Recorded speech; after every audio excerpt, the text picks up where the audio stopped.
Morning and happy Wednesday. Today, 10 o'clock in the morning, as every Wednesday, the Corona Chamber hosts our Corona Chamber business briefing, and it is designed to be a quick snapshot of what is going on locally, regionally, statewide, and federally. And what we do is dissect things down for those that are brand new on this call or listening to this call for the first time.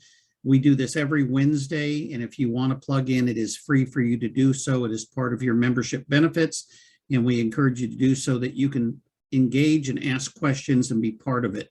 Those that are listening to this on like a later recorded message, of course, we're going to fill in as many of the gaps that you may have specific to laws that are being introduced or bills that are being discussed up in Sacramento, and a lot of great things that are happening. We want to give you hope, but also give you the ammunition of what is going on.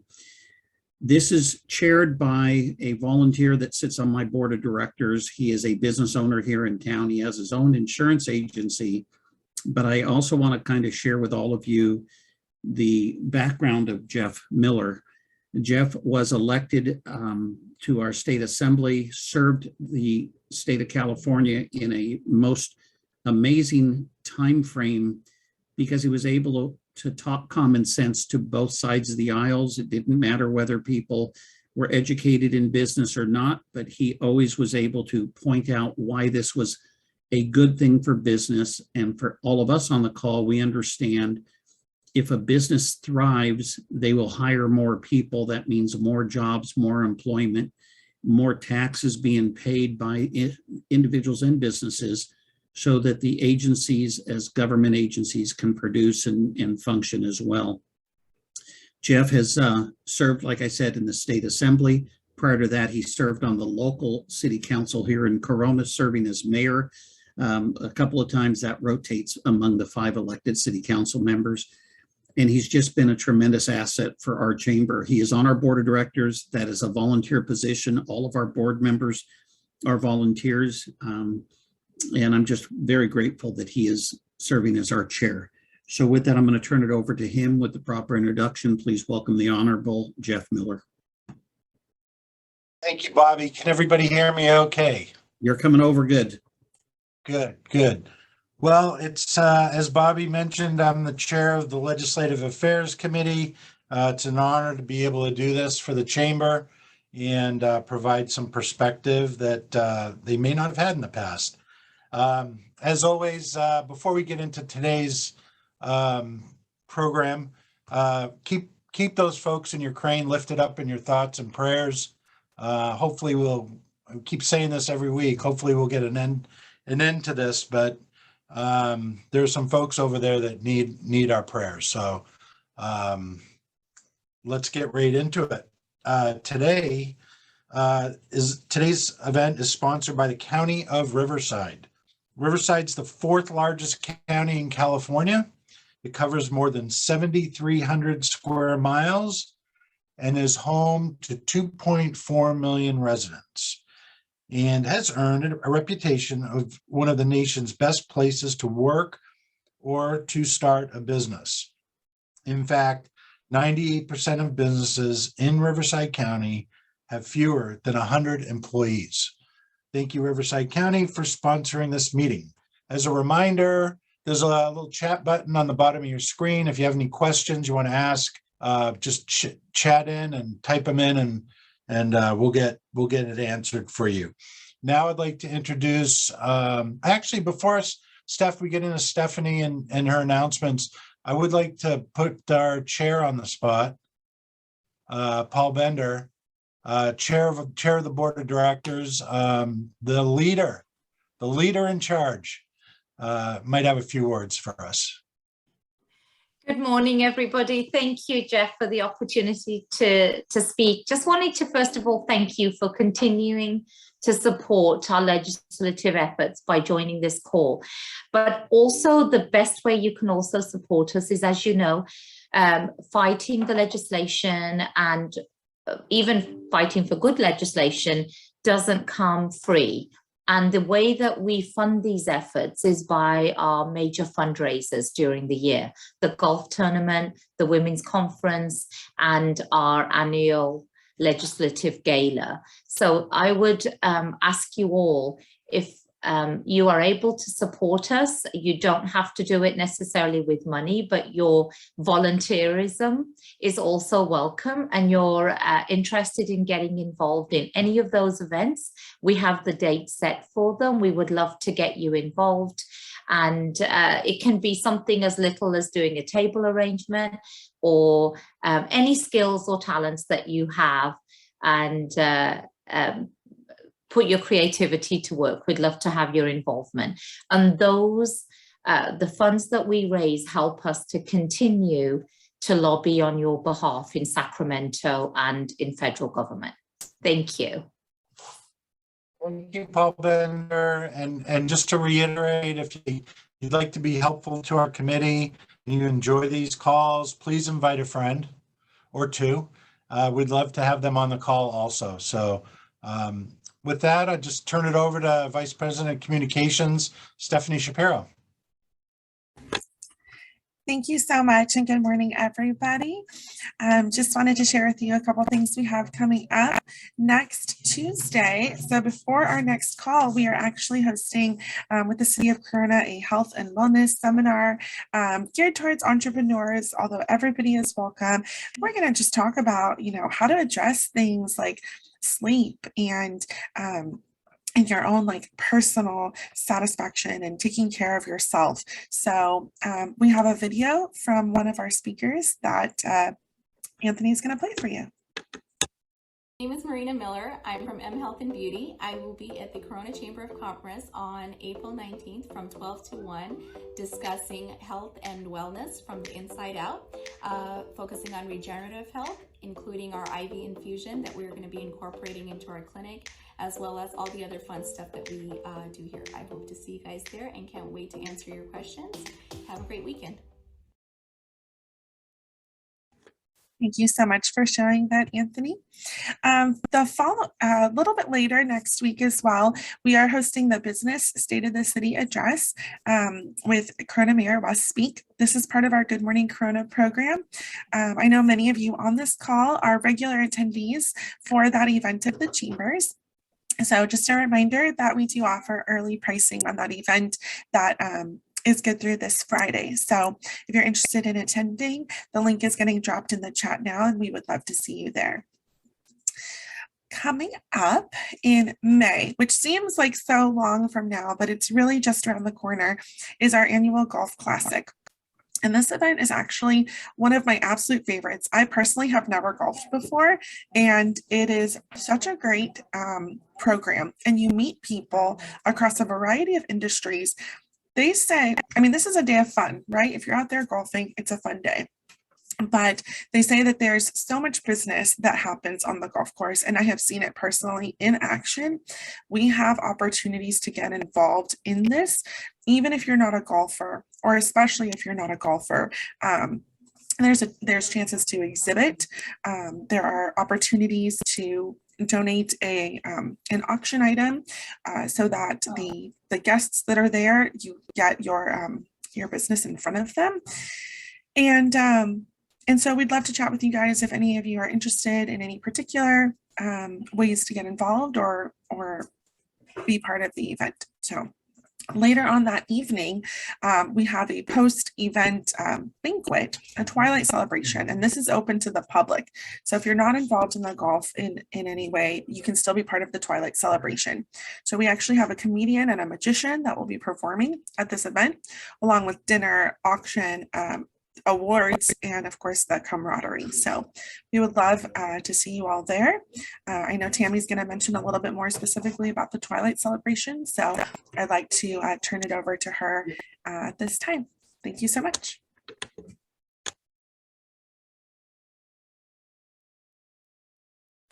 Thank you so much, Stephanie. I couldn't get my speaker to come on.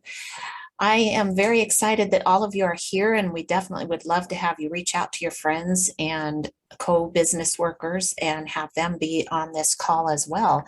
But we do have some fantastic sponsorship and exhibitor opportunities at the Good Morning Corona this next Friday, the 22nd. Also for the golf tournament and for the Twilight celebration, we have opportunities for you to be able to sponsor, whether you want to be there for the lunch or you want to be there for the Twilight, or you want to just get involved and be out onto the golf field itself. Many great opportunities. And we also have opportunities for you to be able to promote your business via our newspaper, e-blasts, and also on our website with web banners. So if you want more information, definitely get a hold of me. And thank you. And back to you, Jeff. Thank you, Tammy. Thank you, Stephanie. Great announcements. You know, I like to go off the agenda every now and then, and I always like to, even though this isn't business related or political related, I like to acknowledge the nonprofits that come on our call. They're so important to our community and the fabric of our community. And I see, again, as always, we have Jim and Danny from Peppermint Ridge. Hello, hello. How are you? Anything going on with Peppermint Ridge? I'll put you on the spot. No, we're just doing wonderful. So it's great to be out in the community and enjoying the things that Corona offers for our folks finally. So it's awesome. Life is good. Good. Good. That's great. And also, we have a new nonprofit onto our call this week, Lori from the Assistance League. And I have to ask Lori, just because I'm curious, what is the Assistance League? Assistance League, well, we are the Corona Norco branch of Assistance League of Riverside. Assistance League of Riverside has been around for 55 years. We focus on clothing, comforting, and educating children. The Corona Norco branch is brand new. We actually were established in June of 2021, so less than a year ago. Our first efforts have been to provide clothes to children in need. We work through the school district with that, and we do some reading tutoring programs because we feel reading is really important to the future success of children. We and we have a fundraiser coming up at Eagle Glen on June 23rd, which hopefully you'll be hearing about. I think we're going to talk to Tammy about advertising. But we're new, we're very enthusiastic, and we just want to help local children in need. Great. Thank you, Lori and Danny. If you guys can put your contact information in the chat, in case somebody wants to get involved, donate, participate, they'll have your direct contact information. With that, let's get right into the meat of the matter. I'd like to introduce Jeff Gibson from Occidental Communications Group. For the past 35 years, Jeff has specialized in political campaigns, public relations, and government affairs. He specializes in areas like housing and environmental issues, has done a lot of work up in the Joshua Tree area, and transportation and a variety of other things. So take it away, Jeff. Thank you very much, Jeff. I appreciate that. Hello to everyone out there in Zoom land. So jumping right into our report here, we have two bills to take action on as our state is facing the 45th worst economy in the union. Again, as I've said often, I've only been in this business a couple years, and I think 45 out of 50 is not the place that you want to be. So looking at, we are opposing AB 2932 by Assembly members Lowe and Cervantes, both in the Democrat majority. This bill is being portrayed as a establishment of a 32-hour work week. It has nothing to do with that. What it has to do with is a mandatory 25% increase in payments to or in wages for wage employees. Salaried employees are left out. Employers of less than 500 workers are left out of this bill. It's a 25% across the board increase. It also puts into law how much overtime people will be qualified for, which takes out your ability to negotiate that with your employees. We've run into this over and over and over again. Hey, can somebody pick that up for me? So we've run into this over and over and over again, where the legislature is not the best body to negotiate between you and your employees on what type of overtime they should be earning. So we're opposing this bill on that standard, and we don't even need to get into the fact that there has never been a successful 32-hour work week employed in the last 5,000 years of human history or anything like that. So that's the bottom line on this bill. So when you're hearing about AB 2932, it's getting a lot of press. Just remember that that's the key piece of this, is that it's essentially a 25% pay hike. And happy to take any questions about that. Thank you, Jeff. There are no questions. Jeff, I apologize. I do have a question. Is there a similar bill like this going through Congress at this time as well? Ironically, there is. And thank you for asking, Bobby. Representative Mark Takano, who we meet with on a regular basis, has put down his red pen and is no longer grading members' speeches, as he's famous for doing, and has sponsored a nationwide standard 32-hour work week. As a guideline, France earned itself 3 straight recessions in the 80s and into the 90s. When they implemented a 36-hour work week, and in that period of time, they went from being the world's 4th largest economy to being the world's 7th largest economy. So these experiments don't work, but yes, Representative Mark Takano is carrying the legislation in Congress. So this is definitely something that we're going to be monitoring as well. Bills move differently through the House and Senate.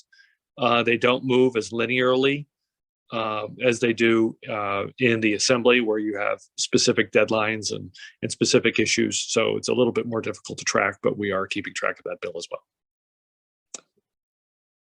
Thank you so much. Sure.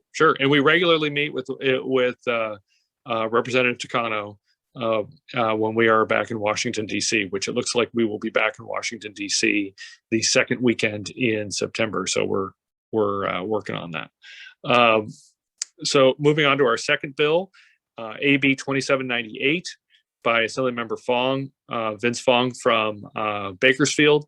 This is a freight bill. There are going to be a number of bills that we're looking at and tracking in this area of logistics. We discussed one last week, AB 2840. This bill protects raw and industrial land from being zoned into freight or temporary freight locations while we're facing a severe supply shortage. And what has happened in the economy over the last 5 months is what's known as a bullwhip. So we had a huge amount of stimulus. That stimulus created a huge amount of spending at a time when there was no global manufacturing, which created a huge amount of inflation that we started to live through at the beginning of last year, 14 months ago. Then that, as manufacturing came back on, we would have expected prices to then drop, because as supply drops and you don't have as much excess cash in people's hands, then the prices reach a new equilibrium outside of inflation. Unfortunately, Congress and the president put $1.9 trillion in 1 month into the economy, and that led to the inflation that was one of the main events leading to the inflation that we're now experiencing, which we'll discuss in a second. AB 2798 is designed to allow ports the flexibility to work with business owners who may be working on a just-in-time system where they're trying to keep their containers at the port as long as physically possible.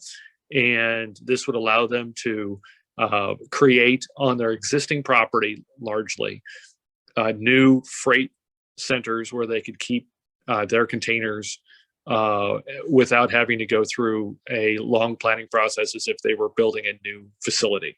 So that's one of the keys in solving our end of the supply chain and supply chain problems. And so we're looking at it as a support and monitoring that closely. Any questions? There are no questions on these two bills. Jeff, Yes. on AB 2932, how is overtime handled? Once they hit the 32 hours, anything above that? It's time and a half. And then anything above 40 hours is double time. Anything where, say that you were working a flexible schedule of you were working 4 days 1 week and 3 days the next, but you technically worked 7 days in a row. The last 3 days of that shift would be all double time. So you're looking at in the analysis of the bill, you're looking at, and this is the nonpartisan analysis of the bill, you're looking at a 25 to 50% increase in wages. That's above the $15 minimum wage in the state of California, which goes up by $1 in July. That's above all of the other types of requirements that are already in place. And again, as we've talked about, legislation is not the place for a wage bill like this, because you now need to, when this becomes outmoded, like we're going through with independent contractors, you now need to go out and pass a new piece of legislation, which is a very long and drawn out process. Meanwhile, independent contractors are leaving the state of California as fast as they can possibly find a U-Haul.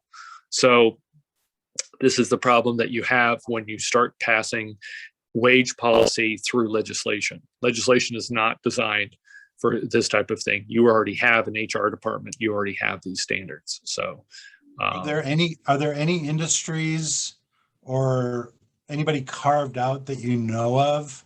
No. And honestly, this bill could literally break the back of employers that are already struggling to make payroll. And if anybody wants to have an opinion about it and send a letter of opposition, just let us know at the chamber. We'll get you a sample letter.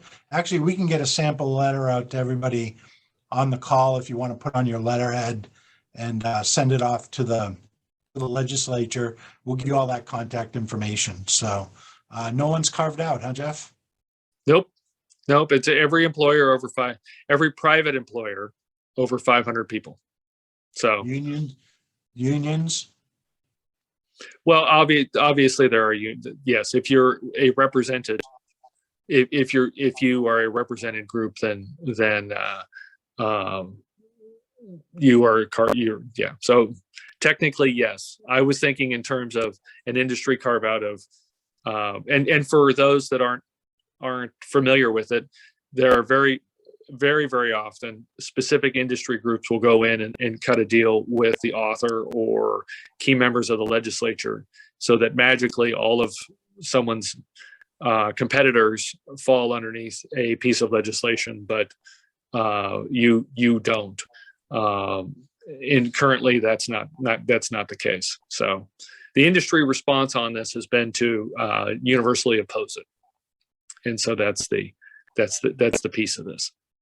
Okay, so great. Let's continue. Let's keep moving. All right. So looking at the inflation numbers, both from the consumer price index, which is called the CPI, and the producer price index, which are wholesale, which is the predictor. If you remember last month, producer price index came in at about 9.9%. This month it came in at 11.2% this morning. Now that is over the elevated, that's a year to year. And as we've talked about before, the Federal Reserve and all American industrial policy is based on establishing a 2% inflation rate. That is the long-term average since 1981 of about 2%. Well, in March of last year, the inflation rate was about 4%. So we were already double the amount of what would be considered healthy for the economy. That was when the $1.9 trillion was spent. And now what you're seeing is we were double where we should have been last year at this time. Now we are at 8.5% consumer price index. Now we're at 11.2%. So five and a half times what would be considered a healthy inflation rate. And our leading indicators show that, and as you can see from these three charts on this PowerPoint here, the first chart shows, is this a global phenomena, as has been talked about, with Russia being responsible for inflation? And you see that actually, no, it's not. Russia and the Ukrainian war has affected Europe in ways that would never have an economic impact on the United States. Yet you can see that the global inflation rate is still right around 2%, while we are well above 8%, and likely much, much higher. Then you look at it and say, well, we've been hearing that wages are going up and that they're keeping pace. And you look here at a 5-year chart, and you can see that, yes, for a long period of time between 2017 and 2021, American wages were well outpacing inflation for the first time in 40 years. And now they've fallen back, and in fact, in many cases, are steeply below where inflation is. So inflation is having a huge net impact on our economy, which means that it's going to have a very long tail. It's going to be with us for a while. And then lastly, looking at the individual economies that would be most impacted by the Ukrainian war, you can see that none of them are anywhere near the rate of inflation that you would expect if this were a global inflation phenomena driven by the actions in Ukraine. Obviously, what's going on in Ukraine is very serious. It's a tragedy. It should not be happening, and we pray for them every day. But coming here with you guys for the last 14 months, we have said that unless something drastic happens, this is going to be a very long-lasting phenomena. We've been saying that for 14 months. You've been hearing a lot of different opinion on all sorts of different media, and sure enough, we're here 14 months later saying the same thing. So this is unfortunately going to be with us for quite a while longer, and it very likely is going to be getting worse. So with that, I'm happy to take any questions that you may have. Thank you, Jeff. We do have one question that came in.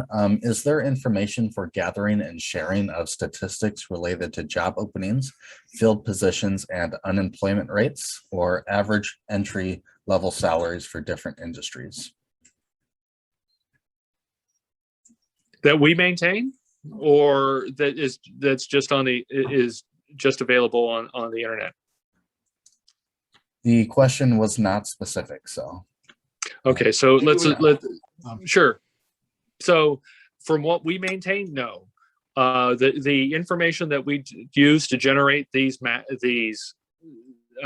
material for you is generally kept at a number of different places. It's generated basically by the federal government out of the Bureau of Labor Statistics. We also use the California Department of Finance. We also then blend in state level information from the 12 Western state region through the Association of Western Employers, and maintain that data. But in terms of job openings and job specific information, I'm assuming you're thinking like a clearinghouse for jobs that are available for the 17 million Americans that should be available for work, that should be showing up in the unemployment rate but aren't. because they have joined the Great Resignation or whatever we're calling it. That